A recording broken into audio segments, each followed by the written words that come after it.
안녕하세요. 교통사고 보험 전문 전경금 지원사입니다. 자, 이번 영상에서 설명드릴 내용은요, 교통사고 형사합의를 언제 진행하는 것이 가장 유리한지에 대한 내용입니다. 교통사고 형사합의를 앞두고 계신 분들이 많이 물어보시는 질문들이 있습니다. 형사합의는 경찰 조사 단계에서 해야 하나요? 아니면 검찰로 사건이 넘어간 다음에 해야 하나요? 또 아니면 재판 직전까지 기다리는 것이 더 유리한가요? 이렇게 형사합의의 적절한 시기를 궁금해하시는 분들이 많습니다. 그런데요, 결론부터 말씀드리면요, 모든 이 교통사고에 똑같이 적용되는 형사합의의 시기가 정해져 있는 것은 아닙니다. 자, 사고의 이 내용과 피해 정도, 가해자가 가입한 이 운전자 보험의 약관, 피해자의 치료 경과와 감정 상태, 그리고 수사와 재판이 어느 단계까지 진행되었는지를 종합해서 가장 적절한 시기를 판단해야 합니다. 자, 먼저 교통사고에서 왜 형사합의가 필요한지부터 살펴보겠습니다. 자, 아주 예전 과거에는 운전자의 과실로 교통사고가 발생하면 업무상 과실치상죄나 중과실치상죄가 적용돼서 이 운전자가 형사처벌을 받는 것이 원칙이었습니다. 자, 하지만요, 단순한 어떤 부주의로 교통사고로 낸 운전자까지 모두 다 형사처벌의 대상으로 삼는 것은 지나치다는 문제가 제기됐고요. 이후에 이 교통사고 처리 특례법이 만들어졌습니다. 자, 이 교통사고 처리 특례법에 따르면 일반적인 교통사고에서 이 가해자가 자동차 종합보험에 가입되어 있다면 피해자에 대한 이 민사상 손해배상이 보험으로 보장되기 때문에 형사처벌을 받지 않는 경우가 많습니다. 자, 하지만 여기에 예외가 있습니다. 뺑소니나 음주운전, 무면허 운전과 같은 이런 사고, 또 이 신호위반이나 중앙선 침범 등과 같은 12대 중과실 사고, 그리고 피해자가 중상해를 입거나 사망한 사고에서는 가해자가 자동차 종합보험에 가입되어 있더라도 형사처벌의 대상이 될 수 있습니다. 이런 유형의 교통사고에서는 가해자가 피해자의 피해 회복을 위해서 어떤 노력을 했는지가 처벌 이 수위를 결정하는 중요한 요소가 됩니다. 그래서 피해자와 형사합의를 하고 또 피해자로부터 처벌을 원하지 않는다는 의사가 담긴 처벌불원서나 가해자에게 유리한 탄원서를 받는 것이 중요합니다. 자, 그렇다면 형사합의는 언제부터 시작하는 것이 좋을까요? 실무에서는요, 사고가 발생한 직후 이 경찰 수사 단계에서부터 형사합의를 시도하는 경우가 많습니다. 담당 수사관이 가해자에게 합의 의사가 있는지를 확인하고요, 그 내용을 피해자에게 전달해 주기도 합니다. 가해자가 운전자 보험에 가입되어 있으니까 피해자와 합의하고 싶다는 의사를 수사관을 통해서 전달하는 거죠. 하지만요, 실제로 이 경찰 수사 초기 단계에서 이 형사합의가 원만하게 이루어지는 경우는 많지 않습니다. 사고 직후에는 피해자와 이 가족들이 사고에 대한 이 충격과 분노가 매우 큰 상태이기 때문에 피해자의 치료 결과가 아직 명확하게 나오지 않은 경우도 많고요, 향후에 수술이 필요한지, 후유장애가 남을 가능성이 있는지도 알기가 어렵습니다. 자, 이런 상태에서 가해자가 합의를 서두르면 피해자 입장에서는 당연히 자신의 피해를 제대로 확인하기도 전에 가해자가 처벌만 피하려 한다고 생각할 수가 있습니다. 또 가해자 입장에서도요, 피해자의 이 최종 진단과 치료 결과가 확정되지 않은 상태에서는 일정한 형사합의금이 얼마인지를 판단하기가 어렵습니다. 특히 운전자 보험으로 형사합의금을 마련해야 하는 사건에서는요, 보험금 청구에 필요한 서류가 제대로 준비되어 있는지를 먼저 확인해야 합니다. 운전자 보험은 단순히 사고가 발생했다는 사실만 가지고 가입한 이 형사합의금 전액을 다 지급하는 보험이 아닙니다. 사고 당시에 적용되는 약관과 가해자의 중과실 여부, 또 피해자의 진단기간과 부상 정도, 또 형사사건의 진행 상황에 따라서 이 지급 가능한 금액이 계속 달라질 수가 있습니다. 경찰 수사 초기에는요, 사고의 구체적인 내용과 또 위반사항이 정리된 교통사고 사실확인원이 발급되지 않는 경우가 있습니다. 사건이 아직 이 조사 중이기 때문에 가해자의 중과실 여부나 사고 경위가 최종적으로 정리가 되지 않은 것이죠.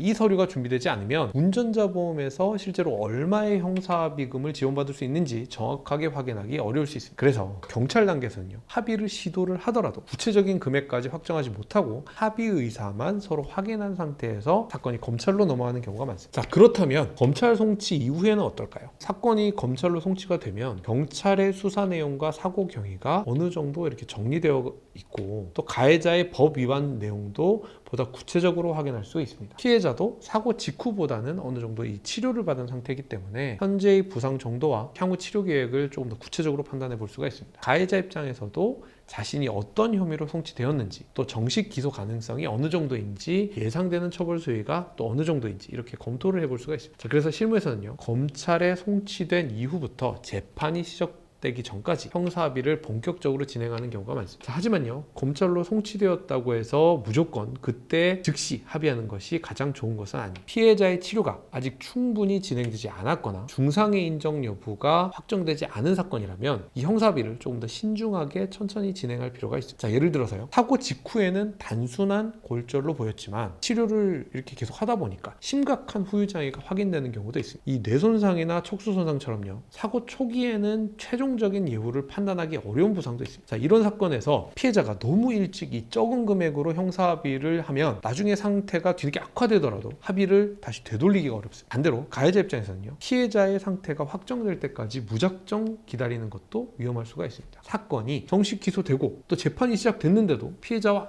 아무런 형사합의 노력을 하지 않았다면 수사기관이나 법원에서 피해 회복을 위한 노력이 부족하다고 판단할 수가 있기 때문입니다. 자, 따라서 중요한 것은요, 합의를 실제로 완료하는 시기와 피해자에게 이 합의 의사를 전달하는 시기를 구분하는 겁니다. 사고 초기부터 피해자에게 사과를 하고 또 이 치료 상태를 확인을 하면서 합의 의사가 있다는 점은 충분히 전달을 하되, 구체적인 이 합의금과 또 합의서 작성은 피해자의 상태와 보험금 지급 조건을 충분히 확인한 다음에 진행하는 것이 좋습니다. 형사합의를 할 때 가해자분들이 오해하시는 부분도 있습니다. 운전자 보험에서 형사합의금이 많이 지급되면 나중에 보험료 이거 오르는 거 아니에요? 이렇게 걱정하시는 분들이 많은데요. 하지만 일반적으로 이 운전자 보험의 형사합의금 담보는요, 자동차 보험의 사고 처리와는 성격이 다릅니다. 자동차 보험처럼 이 사고 금액에 따라서 다음에 보험료가 직접 할증되는 방식이 아닙니다. 따라서 운전자 보험에서 지원 가능한 형사합의금이 충분하다면 무조건 적은 금액으로 형사합의를 하려고 하기보다는 피해자가 실제로 입은 피해를 충분히 고려를 해서 원만한 합의를 이끌어내는 게 가해자에게 유리할 수가 있습니다. 가해자 입장에서는 어차피 운전자 보험으로 지원받을 수 있는 형사합의금을 제대로 활용해서 피해자에게 충분한 피해복금을 지급하고 처벌 불원서와 가해자로부터 유리한 탄원서를 받는 게 형사처벌을 줄이는데 더 도움이 될 수 있기 때문입니다. 다만 운전자 보험 증권에 기재된 이 최대 가입 금액이 무조건 전액 다 지급되는 게 아닙니다. 자, 실제 지급 금액은요, 약관에서 정한 이 조건에 따라서 달라지기 때문에 피해자의 진단서와 치료 기록, 또 사고 사실 확인원과 수사 기록, 그리고 운전자 보험의 가입 시기와 약관을 필히 먼저 확인해야 합니다. 그리고요, 이 형사합의는 돈만 지급한다고 끝나는 것이 아닙니다. 이 합의서의 내용이 제대로 작성돼야 되고요, 피해자의 처벌 불원 의사가 명확하게 표시되어야 되고, 또 운전자 보험에서 요구하는 이 서류도 빠짐없이 준비해야 됩니다. 형사합의금이 민사상 손해배상에서 공제되지 않도록 채권 양도 절차가 필요한 사건도 있습니다. 자, 이런 부분을 제대로 확인하지 않고 섣부르게 형사합의를 하게 되면 피해자는 향후 이 민사상 손해배상에서 불이익을 받을 수도 있고요, 가해자는 합의금을 충분히 지급하고도 형사사건이나 보험금 청구에서 충분한 효과를 얻지 못할 수도 있습니다. 그러면요, 결국 형사합의는 언제까지 마치는 게 좋을까요? 일반적으로는요, 검찰 송치 이후 정식 재판이 시작되기 전, 늦어도 첫 번째 재판기일 이전까지 형사합의를 완료하고 합의서와 처벌 불원서 등 관련 자료를 전부 다 제출하는 것이 좋습니다. 재판이 시작된 이후에도 형사합의는 충분히 가능하지만요, 합의가 이렇게 늦어질수록 가해자의 피해 회복 노력이 충분하게 반영되지 못할 가능성이 있습니다. 특히 구속 가능성이 있거나 실형 선고 가능성이 높은 이 중상의 사고와 사망 사고에서는 재판 직전까지 아무런 조치를 하지 않고 기다리는 것은 위험합니다. 반대로 피해자 입장에서도요, 가해자가 처벌이 확정된 다음에는 형사합의를 할 가능성이 크게 줄어들 수 있다는 점을 알고 계셔야 합니다. 가해자가 이미 벌금형이나 집행유예를 선고받았거나 실형 가능성이 없다고 판단되면 형사합의에 적극적으로 응할 필요성이 줄어들 수도 있기 때문입니다. 따라서요, 피해자와 가해자 모두 다 서로에게 이 형사합의의 필요성이 남아있는 시기를 놓치지 않는 것이 중요합니다. 종합해보면요, 형사합의는 무조건 빠르게 하는 것이 좋은 것도 아니고 무조건 재판 직전까지 미루는 것이 좋은 것도 아닙니다. 사고 초기에는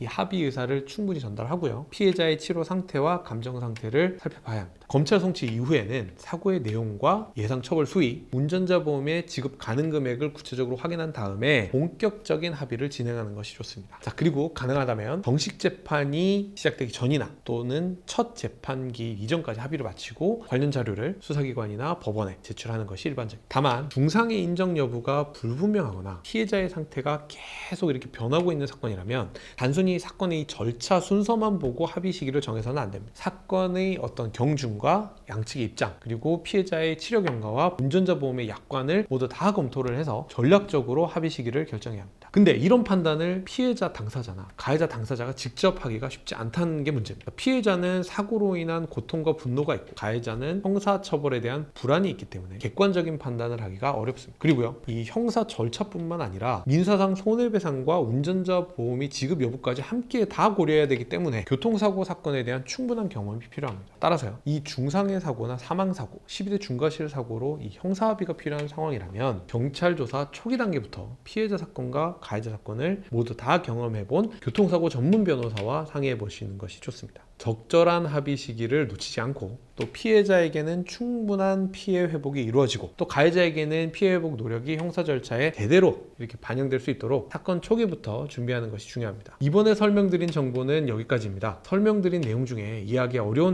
부분이나 더 자세히 알고 싶은 내용이 있으시다면 저희 보상급해상 홈페이지와 유튜브 채널을 검색하시면 더 많은 정보를 찾아보실 수 있습니다. 자, 그리고 이 교통사고 형사합의를 앞두고 있는데 언제 합의를 시작해야 하는지, 운전자 보험에서 얼마까지 지원받을 수 있는지, 또 어떤 내용으로 이 합의서를 작성해야 하는지 이런 것들을 판단하기가 어렵다면 혼자 고민하지 마시고요. 저희 보상배상 대표전화 카카오톡, 카페로 문의 주시면 상담이 가능합니다. 다음 영상에서 더욱 유익한 내용으로 찾아뵙겠습니다. 감사합니다.